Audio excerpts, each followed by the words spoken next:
Good morning, student. Welcome to the class. This is the 10th part of the chapter structure of atom.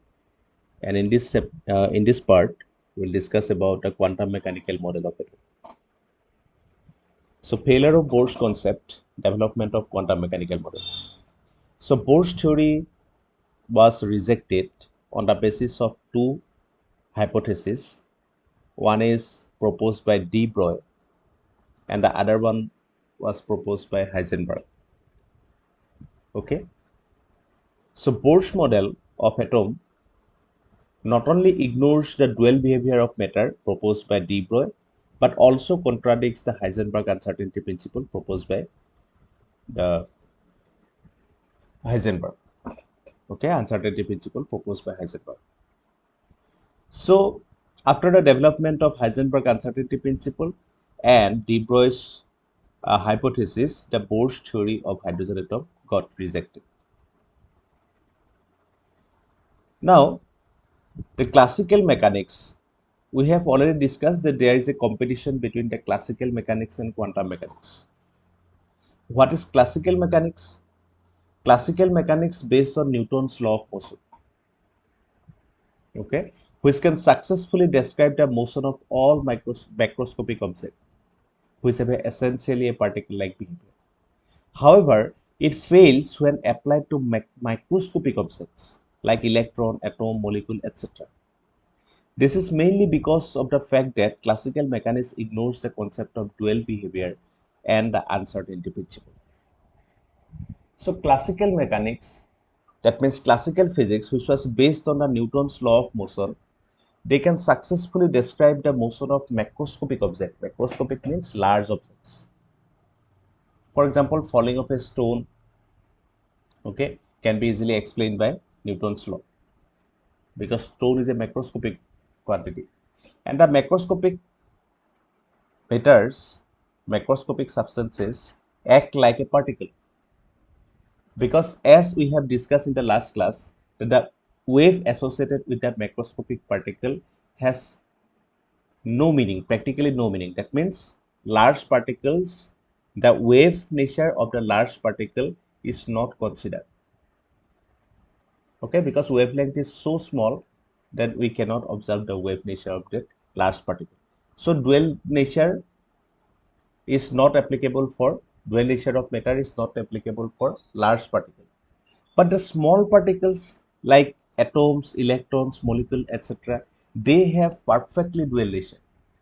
But Newton's law of physics, Newton's law of motion, they only consider the particle-like nature. So therefore, Newton's law of motion, which was popularly known as classical physics or classical mechanics, so classical mechanics failed to explain the motion of this microscopic particle like electron, proton, etc. Okay, so in order to discuss the motion of this small particle like electron, proton, neutron, etc., this classical mechanics has to be modified and a new branch of physics has to be added, and that new branch is known as quantum mechanics or quantum physics. So what is quantum physics? The branch of science that takes into account this dual behavior of matter is called quantum mechanics. So classical mechanics consider the particle-like behavior, but quantum mechanics consider the dual behavior of matter. বুজি পালা না কথাটো? So এই যে dual behavior of matter to consider কৰিলো, সেইটোৱে তেতিয়া এই নিউটনিয়ান ফিজিক্সটো আমি মডিফাই কৰি পেলাই কি কৰিলো, কোৱান্টাম মেকানিক্স হ'ল বা কোৱান্টাম ফিজিক্স হ'ল। আৰু কোৱান্টাম ফিজিক্সটো বা কোৱান্টাম মেকানিক্স কি হয় যে it is the branch of science which consider the dual behavior of matter. And quantum mechanics is a theoretical science that deals with the study of the motion of the microscopic objects that have both observable wave-like and particle-like properties. So now I think you can understand the difference between the classical mechanics and quantum mechanics. Classical mechanics consider only particle nature, but quantum mechanics consider the dual nature of matter. Now, on the basis of this de Broglie hypothesis and Heisenberg uncertainty principle, a new theory of model was proposed. That is called quantum mechanical model of atom or wave mechanical model, and this was independently proposed by Schrödinger and Heisenberg. Okay, independently they proposed the concept of wave mechanical model or quantum mechanical model. Okay, and Heisenberg derived one. Actually, in this slide we are talking about the quantum mechanical model. Quantum mechanical model of atom.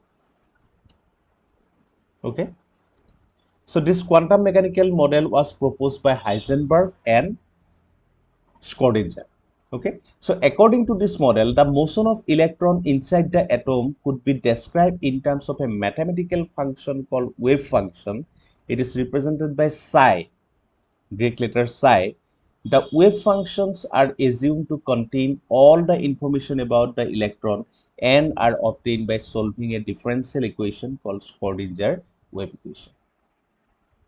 So এতিয়া আমি ইলেক্ট্ৰনটো কি হিচাপে ধৰিম, এটা wave হিচাপে ধৰিম, wave function, যেনেকৈ আমি মেথমেটিক্সত ফাংচন ইউজ কৰোঁ কিবা এটা কোৱান্টিটি বুজাবৰ কাৰণে, তো তেনেকৈ ইয়াত আমি এতিয়া ইলেক্ট্ৰনটো বুজাবৰ কাৰণে কি কৰিম, এটা ৱেভ ফাংচন ইউজ কৰিম, আৰু সেই ৱেভ ফাংচনটো কি হয়, চাইৰে ৰিপ্ৰেজেণ্ট কৰা হয়, চাই।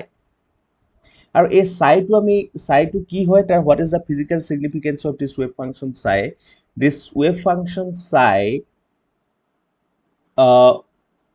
is assumed to contain all the information about the electron, and this psi is obtained if we solve a differential equation known as Schrödinger wave equation. Okay, so Schrödinger proposed one equation that is popularly known as Schrödinger wave equation, and if we solve this Schrödinger wave equation, then we will get the value of psi.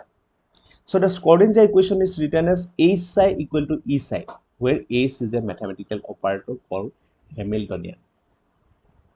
Okay, so electron karone ki kole je electronor sob information to car osot ase, tar wave function to osot ase, wave function to ki hoy psi hoy, aru সেই psi to uliabor karone Schrödinger eta equation disile, সেই equation to ami ki boli kau Schrödinger wave equation, aru সেই equation to ki hoy H psi equal to E psi, where H is a mathematical operator called Hamiltonian and psi is the wave function and E is the energy of the electron.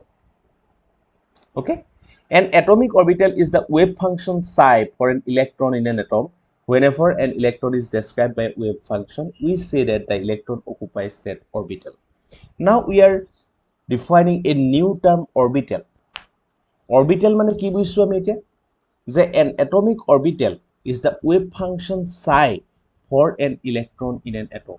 Whenever an electron is described by wave function, we say that the electron occupies that orbital. So orbital mane ki je hetu hoise এই যেটো wave function psi যেটো ইলেক্ট্ৰনটো বুজায়, যেটো সত ইলেক্ট্ৰনটো সকলোখিনি information আছে, সেই wave functionটোকে আমি কি বুলি কওঁ, orbital বুলি কওঁ। আৰু যেতিয়া এটা ইলেক্ট্ৰনৰ কথা এটা wave functionে বুজায়, তেতিয়া হলে আমি কি কওঁ যে সেই ইলেক্ট্ৰনটো সেই অৰবিটেলটোত ভিতৰত সোমাই আছে, অৰবিটেলটো অকুপাই কৰি আছে।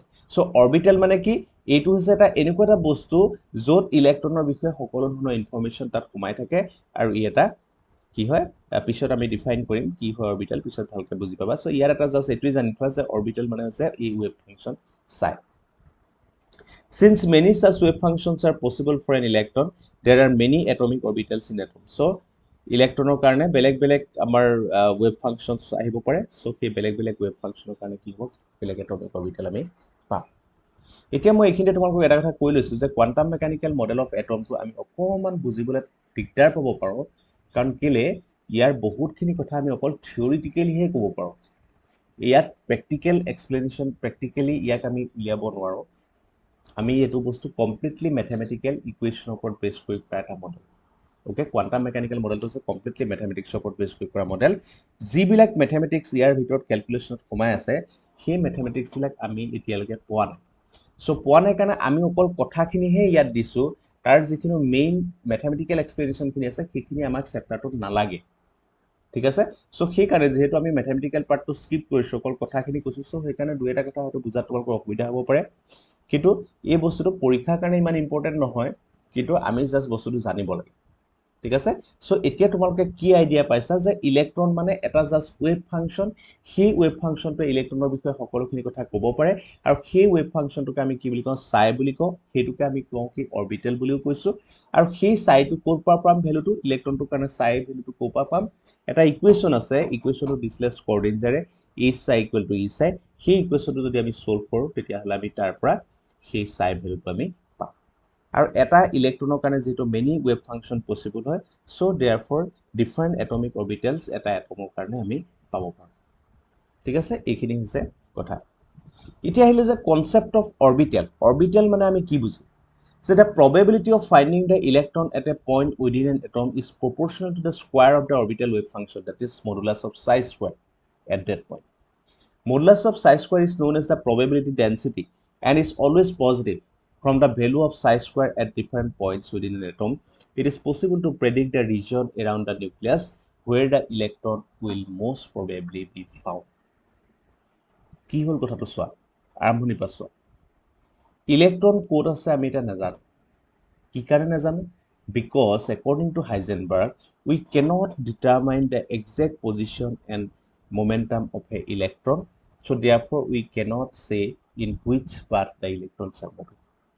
Now we can only talk about the probability of finding the electron in a region.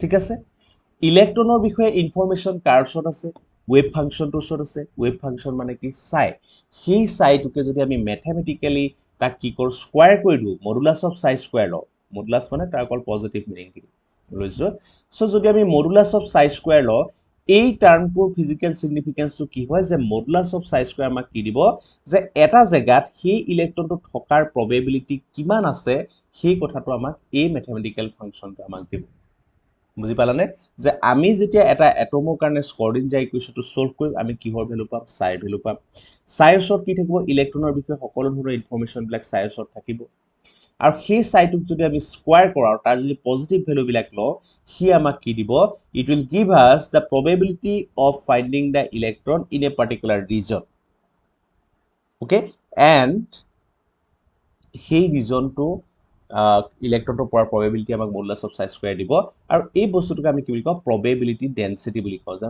কোনটো জায়গাত ইলেক্ট্ৰনটো পোৱাৰ probability সবচে বেছি এটা যিখিনি জায়গাত ইলেক্ট্ৰনটো পোৱাৰ probability বেছি সেই জায়গাখিনিকে আমি কি বুলি কওঁ অৰবিটেল বুলি কলো অৰবিটেলটো আগতে আমি পাইছিলো কি যে ইলেক্ট্ৰনৰ wave function but actually orbital হয় কি যে orbital is defined as the electronic wave function okay it is the region where probability of finding the electron of a particular wave function is maximum কথাটা বুজি পালানে এতিয়া কি হল সোয়া যে এটো suppose ধৰিলো এটা সেন্টাৰত এটা নিউক্লিয়াস আছে নিউক্লিয়াছৰ ওচৰত আমি এইটো জায়গাত বা এইটো জায়গাত বা এইটো জায়গাত বা এইটো জায়গাত আমি মডুলাস অফ সাই স্কয়াৰ ভ্যালুটো উলিয়াই চালো যে এইখিনিত ইলেক্ট্ৰনটো পোৱাৰ probability কিমান এই প্ৰত্যেকটো পইণ্ট যে দেখিছা এইবিলাক ইলেক্ট্ৰন নহয় এইবিলাক কি যে এইবিলাক জায়গাত ইলেক্ট্ৰনটো পোৱাৰ probability পজিটিভ তাৰ মানে এই জায়গাবিলাকত মডুলাস অফ সাই স্কয়াৰ ভ্যালুটো কি হয় পজিটিভ আমি নিউক্লিয়াছৰ ওচৰৰ প্ৰত্যেকটো পইণ্টৰ কাৰণে আমি নিউক্লিয়াছৰ পৰা আঁতৰি লাহে লাহে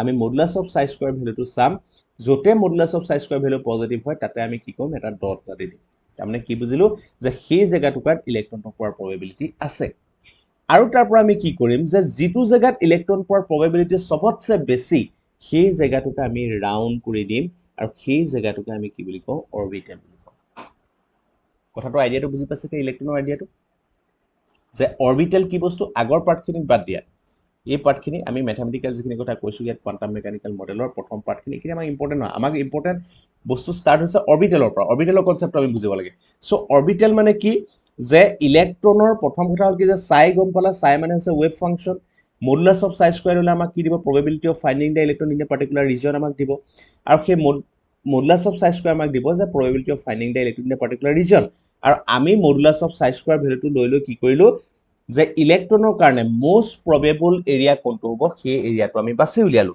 আৰু উলিয়াই পেলাই তাতে আমি কি কৰিলো সেই বাউন্ডাৰী মাৰি দিলো যে এই এৰিয়াটোতে কি হয় ইলেক্ট্ৰনটো পোৱাৰ probability সবতছে বেছি হয় আৰু সেই জায়গাটোকে আমি কি বুলি কলো অৰবিটেল বুলি কলো so what is orbital it is the region around the nucleus where probability of finding the electron is maximum আগৰ নিচিনাকৈ আমি এতিয়া আৰু পাথ বুলি কোৱা নাই, এইখিনিতে এটা ইলেক্ট্ৰন ঘূৰি আছে বুলি কোৱা নাই, আমি কৈছোঁ যে ইলেক্ট্ৰন এইটোকো থাকিব পাৰে, ইয়াৰো থাকিব পাৰে, ইয়াৰো থাকিব পাৰে, আমি নাজানো ক'ত আছে, বাট এই জেগাবিলাকতে ইলেক্ট্ৰন পোৱাৰ প্ৰবেবিলিটি চবতছে বেছি। সো যিটো জেগাত ইলেক্ট্ৰন পোৱাৰ প্ৰবেবিলিটি চবতছে বেছি সেইটো জেগাকে আমি কি বুলি কওঁ, অৰবিটেল বুলি কওঁ। ঠিক আছে। সো স্ক্ৰডিঞ্জাৰ মডেলটো কেনেকুৱা হৈ গ'ল, এইটো আমি quantum mechanical model of atom বা ৱেভ মেকানিকেল মডেল অফ এটমটোক আমি কি বুলি কওঁ, স্ক্ৰডিঞ্জাৰ এটমিক মডেল বুলি কওঁ। ঠিক আছে, বিকজ স্ক্ৰডিঞ্জাৰে ইয়াৰ গোটেই মেথমেটিকেল ইকুৱেশ্যনখিনি দিছিলে। সো এইটো হৈছে নিউক্লিয়াছ, দেখিছেনে, আৰু নিউক্লিয়াছৰ ওচৰত যিটো জেগাত ইলেক্ট্ৰন পোৱাৰ প্ৰবেবিলিটি চবতছে বেছি সেই জেগাটোক আমি ৰাউণ্ড কৰি দিলোঁ, সেইটোকে আমি কি বুলি ক'লোঁ, এটা অৰবিটেল বুলি কওঁ।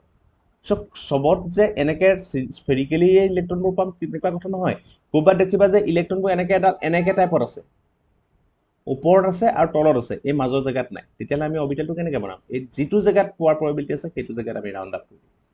ঠিক আছে। সো এতিয়া কি ক'লে যে instead of being organize in 2D orbital, electrons are actually found in 3D orbitals. আগতে 2D অৰবিট বুলি কৈছিলোঁ আমি, অৰবিট মানে কি, 2 ডাইমেনশ্যন নহয় জানো, কিন্তু এতিয়া আমি কি ক'লোঁ যে 2 ডাইমেনশ্যনেল অৰবিটত নাথাকে, ইলেক্ট্ৰনবিলাক অৰ্গেনাইজ হৈ নাথাকে, তাৰ ঠাইত ইলেক্ট্ৰনবিলাক কি থাকে, 3 ডাইমেনশ্যনেল অৰবিটেলত তাহাঁতি কি হৈ থাকে, এৰেঞ্জ হৈ থাকে। ঠিক আছে। এতিয়া ইলেক্ট্ৰনখিনি কি হৈ থাকে, ৰেণ্ডমলি তাহাঁতে ডিষ্ট্ৰিবিউট হৈ থাকে inside the 3 dimensional orbital, and each orbital defines an area where the probability of finding the electron is high, and these orbitals are known as electron clouds.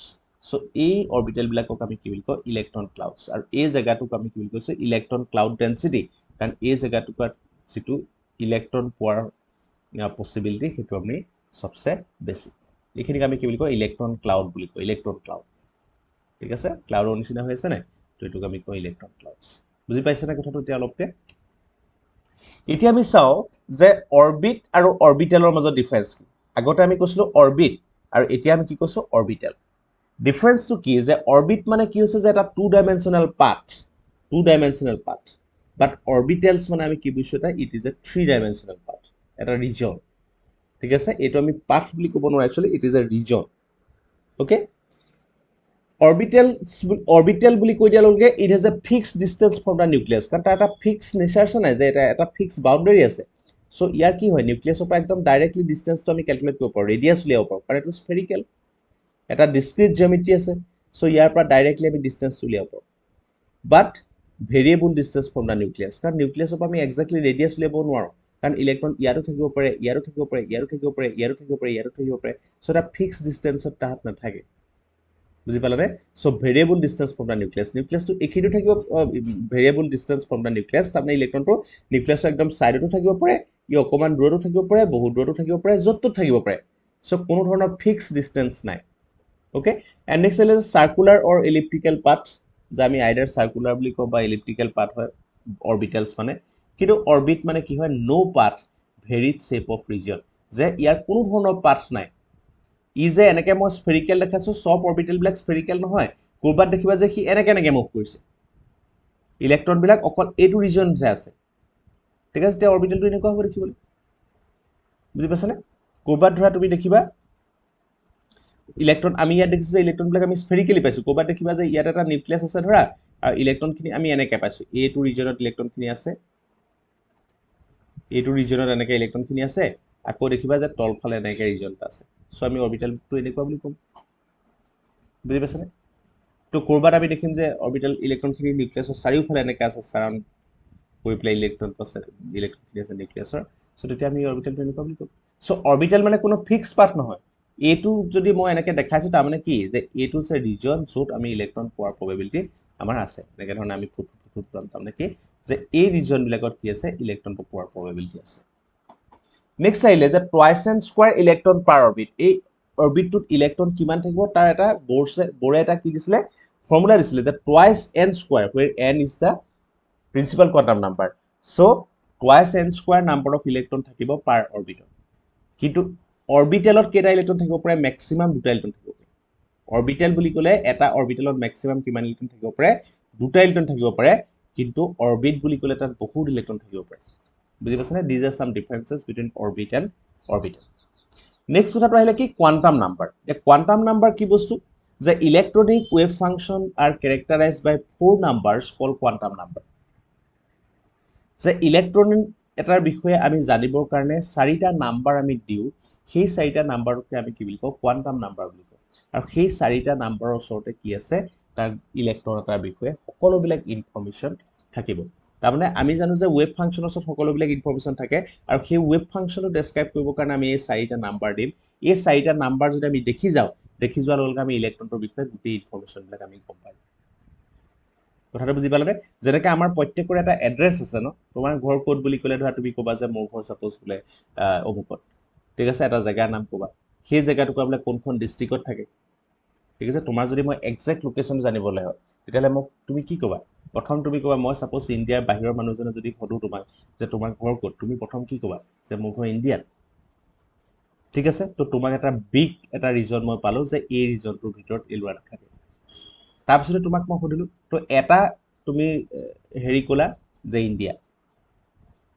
Second মোক তুমি ক'লা যে ইণ্ডিয়াৰ ভিতৰত এখন ষ্টেট আছে আছাম তো তুমি ছেকেণ্ড বাউণ্ডেৰীটোলৈ গ'লা যে এইটো এটা ব্ৰড বাউণ্ডেৰী পালা যে ইণ্ডিয়া তেতিয়া তুমি এটা আইডিয়া মানুহে কৰিলে তাৰপিছতে ক'লা কি যে inside India there is a state Assam and I belongs to that Assam so' তুমি আৰু এটা স্মল আইডিয়া দিলা তাৰপিছতে ক'লা যে সেই আছামৰ ভিতৰতে এখন ডিষ্ট্ৰিক্ট আছে ডিব্ৰুগড় সাপোজ ঠিক আছে আছামৰ ভিতৰত এখন ডিষ্ট্ৰিক্ট আছে ডিব্ৰুগড় তো তাত মই থাকোঁ তো তেতিয়াহ'লে তেওঁ আকৌ এটা প্ৰিচাইজ আইডিয়া এটা পালে যে এইটো ইণ্ডিয়াৰ ভিতৰত আছামৰ ভিতৰত ডিব্ৰুগড় এক্সাক্ট লোকেশ্যনটো পাই আহিছে লাষ্টত ক'লে যে ডিব্ৰুগড়ৰ ভিতৰতে এখন একাডেমি আছে যাৰ নাম চলবুক একাডেমি তাতে মই পঢ়োঁ তো ডিব্ৰুগড় ডিষ্ট্ৰিক্টৰ পৰা আকৌ তোমাৰ এক্সাক্ট লোকেশ্যনটো তাত পাই তাৰপিছতে তুমি ক'লা যে নহয় চলবুক একাডেমি মই আকৌ বোলে ছেকশ্যন 8 পঢ়োঁ ফাৰ্ষ্ট ইয়েৰত পঢ়োঁ আকৌ এটা তোমাৰ লোকেশ্যন পালে তাৰপিছতে ক'লা যে মই এই ছেকশ্যনত পঢ়োঁ তো তোমাৰ এক্সাক্ট লোকেশ্যনটো লাগে বুজি পাইছানে চ' তোমাৰ এক্সাক্ট লোকেশ্যনটো দিবৰ কাৰণে আমি কেইবাটাও পেৰামিটাৰ ইউজ কৰিছোঁ সেই পেৰামিটাৰবিলাক কি প্ৰথম তুমি কাণ্ট্ৰিৰ নাম ক'লা তাৰপিছত তুমি ষ্টেটৰ নাম ক'লা তাৰপিছত তুমি ডিষ্ট্ৰিক্টৰ নাম ক'লা তাৰপিছত তুমি ৰিজনটোৰ নাম ক'লা তাৰপৰা তুমি কলেজৰ নাম ক'লা তাৰপৰা তুমি ছেকশ্যনৰ নাম ক'লা চ' এই ধৰণৰ 5টা 4টা তোমাৰ ওচৰত পেৰামিটাৰ আছে যোনকেইটাৰ সহায়ত তোমাৰ এক্সাক্ট লোকেশ্যনটো আমি গম পাইছোঁ এতিয়া ইলেক্ট্ৰনৰ এক্সাক্ট লোকেশ্যনটোতো আমি নাজানো যে এটম এটাৰ ভিতৰত ইলেক্ট্ৰনটো ক'ত আছে বিকজ হাইজেনবাৰ্গ আনচাৰ্টেনিটি প্ৰিন্সিপলৰ পৰা আমাক কৈ দিলে যে আমিতো একোৱেই নাজানো ইলেক্ট্ৰনৰ পাঠৰ বিষয়টো আমি একো প্ৰেডিক্ট কৰিব নোৱাৰোঁ চ' সেইকাৰণে তোমালোকে যেনেকৈ 4টা বা 5টা তোমাৰ পেৰামিটাৰ ইউজ কৰিছা তোমালোকক বুজাবৰ কাৰণে ঠিক তেনেধৰণে ইলেক্ট্ৰনটো ক'ত আছে সেইটো বুজাবৰ কাৰণেও আমাৰ ওচৰত 4টা পেৰামিটাৰ আছে এই পেৰামিটাৰকেইটা চাই আমি ক'ব পাৰোঁ যে ইলেক্ট্ৰনটো ক'ত আছে এক্সেক্টলি ঠিক আছে এটমটোৰ ভিতৰত ইলেক্ট্ৰনটোৰ এক্সাক্ট লোকেশ্যন কি হয় সেই লোকেশ্যনটো বুজাবৰ কাৰণে এই 4টা আছে ইলেক্ট্ৰনটোৰ এড্ৰেছ আৰু এই এড্ৰেছকেইটাকে আমি কি বুলি কওঁ কোৱান্টাম নাম্বাৰছ বুলি কওঁ okay so what is the significance of quantum numbers the three quantum number 3 মানে actually তিনটা হৈছে আমি স্কৰিঞ্জাৰ ইকুৱেশ্যনৰ পৰা আমি পাওঁ so ইয়াত 3 নহয় actually আমি ইয়াত 4 বুলিয়ে কৈছো কাৰণ 3 বুলিও ক'ব পাৰা কাৰণ এই তিনটা হৈছে স্কৰিঞ্জাৰ ইকুৱেশ্যনৰ লগত ডাইৰেক্টলি ৰিলেটেড এই স্পিন কোৱান্টাম নাম্বাৰটো ৰিলেটেড নহয় কিন্তু মই ইয়াত actually গোটেইকেইটা একেলগে কৰিছো so মই ইয়াত 4 বুলি লিখি দিছো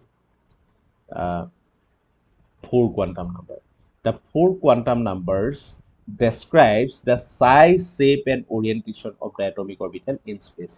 যে সি ক'ত আছে তাৰ সাইজটো কিমান ডাঙৰ দেখিবলৈ কেনেকুৱা ওৰিয়েণ্টেশ্যন কেনেকুৱা অৰবিটেল এটাৰ বিষয়ে সকলোবিলাক ইনফৰমেশ্যন আমাক কোনে দিব এই কোৱান্টাম নাম্বাৰকেইটাই দিব ঠিক আছে প্ৰথম কোৱান্টাম নাম্বাৰটো হ'ল কি যে দ্য প্ৰিন্সিপাল কোৱান্টাম নাম্বাৰ আচ্ছা কোৱান্টাম নাম্বাৰকেইটা কি হয় যে principal quantum number azimuthal quantum number magnetic quantum number or spin quantum number okay so প্ৰথম আহিলে যে প্ৰিন্সিপাল কোৱান্টাম নাম্বাৰ এটা প্ৰিন্সিপাল কোৱান্টাম নাম্বাৰটো হয় কি যে the principal quantum number n describes the energy level or principal cell of the electron within an atom the principal quantum number আমাক কি বুজায় এই কোৱান্টাম নাম্বাৰটো একচুয়ালি আমি ক'ৰ পৰা পাইছিলো বৰৰ পৰা পাইছিলো কিন্তু বৰে প্ৰথম প্ৰিন্সিপাল কোৱান্টাম নাম্বাৰৰ আইডিয়াটো আমাক দিছিলে কিন্তু বৰে কি বুলি কৈছিলে কিছুমান ডিসক্ৰিট পাথ বুলি কৈছিলে কোৱান্টাম নাম্বাৰটো কিন্তু আমি এতিয়া গম পালো যে ডিসক্ৰিট পাথ নহয় বাট এনেকুৱা কিছুমান ৰিজন আছে এটমৰ ভিতৰত সেই ৰিজন বিলাককে কিহেৰে বুজাও আমি এনেৰে বুজাও ডিসক্ৰিট পাথ নহয় বাট ৰিজন কিছুমান আছে যিবিলাকক আমি কি বুলি কওঁ প্ৰিন্সিপাল সেল বুলি কওঁ বা প্ৰিন্সিপাল কোৱান্টাম নাম্বাৰ বুলি কওঁ ঠিক আছে আৰু প্ৰিন্সিপাল কোৱান্টাম নাম্বাৰে কি বুজাব এনাৰ্জি লেভেলছ বিলাক বুজাব বৰে যিবিলাকৰ কথা কৈছিলে সেই এনাৰ্জি লেভেলছ বিলাক বুজাব তাৰমানে বৰৰ কথাটো একেবাৰে নালিফাই হোৱা নাই বৰে যিবিলাক এনাৰ্জি লেভেলৰ কথা কৈছিলে n = 1 n = 2 n = 3 সেইবোৰ একচুয়ালি আছে বাট সেইবিলাক তাৰ ভুলটো কৰিছিলে যে ডিসক্ৰিট পাথ নহয় এটা ৰিজন হয় n equal to 1 মানে এটা ৰিজন, n equal to 2 মানে বেলেগ এটা ৰিজন, n equal to 3 মানে বেলেগ এটা ৰিজন, 3 ডাইমেনশনাল এটা ৰিজন, এটা ফিক্সড পাথ নহয়। বুজি পালানে? So this means that in an atom the electron can have only certain energies, thus we may say that quantized energy of electron. So electron to কি থাকে, কিছুমান energy level থাকে, আমি আগতে যিবোৰ পাইছো সেই এনাৰ্জি লেভেল বিলাক কোনে বুজায়, প্ৰিন্সিপাল কোৱান্টাম নাম্বাৰে বুজায়। আৰু প্ৰিন্সিপাল কোৱান্টাম নাম্বাৰ কি হয়, n equal to 1 2 3 এনেকুৱা ধৰণৰ হ'ব পাৰে। আৰু যদিহে আমাৰ ইলেক্ট্ৰনটো এটা এনাৰ্জি লেভেলত আছে তো তেতিয়াহ'লে সেই এনাৰ্জিটো ইলেক্ট্ৰনটোৰ সেইটো এনাৰ্জিত আছে। সো যদি সেকেন্ড এনাৰ্জি লেভেলটোত আছে তো ইলেক্ট্ৰনটোৰ এনাৰ্জিটো বেলেগ হ'ব, থাৰ্ড এনাৰ্জি লেভেলত আছে তাৰমানে বেলেগ হ'ব। সো ইলেক্ট্ৰনবোৰ যিহেতু কোনোবা এটা পাৰ্টিকুলাৰ এনাৰ্জি লেভেলতে আছে, সো তাহাঁতৰ প্ৰত্যেকৰে কিছুমান ফিক্স এনাৰ্জি আছে, ঠিক আছে। সো সেইটো কাৰণে আমি কি বুলি কওঁ যে কোৱান্টাইজ এনাৰ্জি অফ ইলেক্ট্ৰন বুলি কৈছোঁ। The principal quantum number also determines the mean distance of the electron from the nucleus. কি ক'লে যে quantum number, principal quantum number আৰু এটা বস্তু আমাক দিব যে সি ডিষ্টেন্স অফ দ্য নিউক্লিয়াছটো ক'ব, ঠিক আছে, যে ডিষ্টেন্স অফ দ্য ইলেক্ট্ৰনটো ক'ব যে নিউক্লিয়াছৰ পৰা ইলেক্ট্ৰনটো কিমান আঁতৰত আছে। যদি ইলেক্ট্ৰনটো n equal to 1ত আছে তাৰমানে সি ক'ত আছে, নিউক্লিয়াছৰ একদম ওচৰত আছে। যদি সি n equal to 2 মানে সেকেন্ড এনাৰ্জি লেভেলত আছে তেতিয়াহ'লে সি অকণমান নিউক্লিয়াছৰ পৰা দূৰত আছে, ঠিক আছে। যদি সি n equal to 3 আছে তাৰমানে নিউক্লিয়াছৰ পৰা আৰু অলপ দূৰত আছে। সো নিউক্লিয়াছৰ একদম ওচৰত থকা ৰিজনটো কি, n equal to 1, তাতকৈ অলপ ওপৰলৈ গ'লে কি পাবা, n equal to 2, তাৰপিছত গ'লে n equal to 3 4 5 6 এনেকৈ গৈ থাকিব। সো এনৰ ভেলু কোনটো সেই কথাটো চাই পেলাই আমি ক'ব পাৰোঁ যে ইলেক্ট্ৰনটো নিউক্লিয়াছৰ কিমান ওচৰত আছে। বুজি পালানে? আৰু এই প্ৰিন্সিপাল কোৱান্টাম নাম্বাৰে কি দিব, আমাক এনৰ ভেলুটো দিব, তাৰমানে আমাক সেই কিমান ওচৰত আছে সেই বস্তুটো আমাক দিব। Greater the value of n further is the electron from the nucleus, যে যিমান ভেলুটো ডাঙৰ হ'ব ইলেক্ট্ৰনটো সিমানে নিউক্লিয়াছৰ পৰা আঁতৰি আঁতৰি গৈ থাকিব। আৰু প্ৰিন্সিপাল কোৱান্টাম নাম্বাৰৰ ভেলু কি কি হ'ব পাৰে, it has any positive value 1 2 3, যিকোনো পজিটিভ ভেলু হ'ব পাৰে। এই কথাটো মই ইয়াতে লিখি দিছোঁ যে আমাৰ প্ৰিন্সিপাল কোৱান্টাম নাম্বাৰৰ কি কি ভেলু হ'ব পাৰে, যে principal quantum number can have any positive value,